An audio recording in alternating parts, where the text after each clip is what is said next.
भारत को सोने की चिड़िया कहा जाता है और भारत अनेक राज्यों से मिलकर बना है। लेकिन क्या आप जानते हैं कि भारत में राज्यों का गठन कैसे हुआ? नमस्कार दोस्तों, आज का हमारा वीडियो एक ऐसे विषय पर है जो शायद आप में से कई लोगों को उतना ना पता हो। ये वीडियो है भारत के राज्यों के बनने के इतिहास के बारे में। आजाद भारत का नक्शा जो हम देखते हैं वह एक दिन में नहीं बना। इसकी एक लंबी कहानी है जिसमें कई सारे बदलाव हुए। इस वीडियो में हम देखेंगे कि कैसे भारत के राज्य अपने वर्तमान स्वरूप में आए। भारत का विभाजन और रियासतें। सबसे पहले हमें ब्रिटिश राज के समय की बात करनी होगी। उस वक्त भारत कई 100 छोटे बड़े राज्यों में बटा हुआ था जिन्हें रियासतें कहा जाता था। इनके अलावा कुछ प्रदेश भी थे जो सीधे ब्रिटिश शासन के अधीन थे। आजादी के वक्त सबसे बड़ी चुनौती यह थी कि इन रियासतों को किस प्रकार नए भारत में शामिल किया जाए। सरदार वल्लभ भाई पटेल ने अथक प्रयास करके ज्यादातर रियासतों को भारत में मिला लिया। आइए जानते हैं कि कैसे सरदार वल्लभ भाई पटेल ने रियासतों का एकीकरण किया। रियासतों का एकीकरण।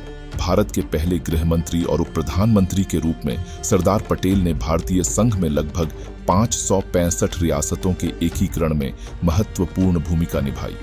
उस समय त्रावणकोर, हैदराबाद, जूनागढ़, भोपाल और कश्मीर जैसी कुछ रियासतें भारत राज्य में शामिल होने के विरुद्ध थीं। सरदार पटेल ने रियासतों के साथ आम सहमति बनाने के लिए अथक प्रयास किया, लेकिन जहां भी आवश्यक हो साम, दाम, दंड और भेद के तरीकों को अपनाने में संकोच नहीं किया। इन्होंने नवाब द्वारा शासित जूनागढ़ की रियासतों और निजाम द्वारा शासित हैदराबाद को जोड़ने के लिए बल का इस्तेमाल किया था। दोनों ही अपने अपने राज्यों को भारत संघ में विलय नहीं करना चाहते थे। सरदार वल्लभ भाई पटेल ने ब्रिटिश भारतीय क्षेत्र के साथ साथ रियासतों का एकीकरण किया और भारत के बाल्कनीकरण को भी रोका। भारतीय रियासतों के भारतीय संघ में एकीकरण में महत्वपूर्ण भूमिका निभाने और रियासतों को भारतीय संघ के साथ जुड़ने के लिए राजी करने हेतु इन्हें भारत के लौह पुरुष के रूप में जाना जाता है। भाषाई और प्रशासनिक आधार। अब सवाल ये था कि इन सब राज्यों और प्रदेशों को कैसे बांटा जाए। शुरुआत में भाषा को आधार मानने की सोच थी मानने, परंतु कई दिक्कतें सामने आईं। राज्यों के पुनर्गठन। यह प्रक्रिया यहीं नहीं रुकी। भाषा और संस्कृति के आधार पर अलग राज्य बनाने की मांग अलग जोर पकड़ने लगी। इन मांगों को ध्यान में रखते हुए कई राज्यों का पुनर्गठन किया गया। उदाहरण के लिए आंध्र प्रदेश को 1953 में भाषाई आधार पर बनाया गया था। बाद में 2014 में तेलंगाना को अलग राज्य बना दिया गया। 1 अक्टूबर 1953 को आंध्र प्रदेश भाषा के आधार पर गठित होने वाला पहला राज्य बना। तेलंगाना भारत के आंध्र प्रदेश राज्य से अलग होकर बना भारत का 28वां राज्य है। हैदराबाद को 10 साल के लिए तेलंगाना और आंध्र प्रदेश की संयुक्त राजधानी बनाया जाएगा। यह प्रतंत्र भारत के हैदराबाद नामक रजवाड़े के तेलुगु भाषी क्षेत्रों से मिलकर बना है। तेलंगाना शब्द का अर्थ है तेलुगु भाषियों की भूमि। 5 दिसंबर 2013 को मंत्री समूह द्वारा बनाए गए प्रारूप विधेयक को कैबिनेट ने मंजूरी दे दी। 18 फरवरी 2014 को तेलंगाना विधेयक लोकसभा से पारित हो गया तथा 2 दिन पश्चात इसे राज्यसभा से भी मंजूरी मिल गई। राष्ट्रपति के हस्ताक्षर के साथ तेलंगाना औपचारिक तौर पर भारत का 29वां राज्य बन गया है। हालांकि लोकसभा से इस विधेयक को पारित कराते समय आशंकित हंगामे के चलते लोकसभा टेलीविजन का प्रसारण रोकना पड़ा था। तेलंगाना को एक अलग राज्य बनाने की बहुत सालों की कोशिशों और आंदोलन के बाद 2 जून 2014 को नया राज्य स्थापित हुआ है।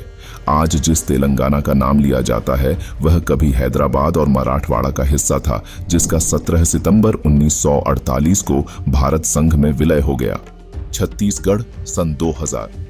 छत्तीसगढ़ के गर्भ में अगर विलक्षण प्राकृतिक संसाधनों का खजाना है तो यहाँ के इतिहास के गर्भ में दिलचस्प जानकारियों का भंडार भी है। माना जाता है कि 36 गढ़ों के स्थित होने के कारण क्षेत्र का नाम छत्तीसगढ़ पड़ा। रायपुर जिले के गजेटियर 1973 के अनुसार 18 किले शिवनाथ नदी के दक्षिण तथा 18 किले शिवनाथ नदी के उत्तर में स्थित थे।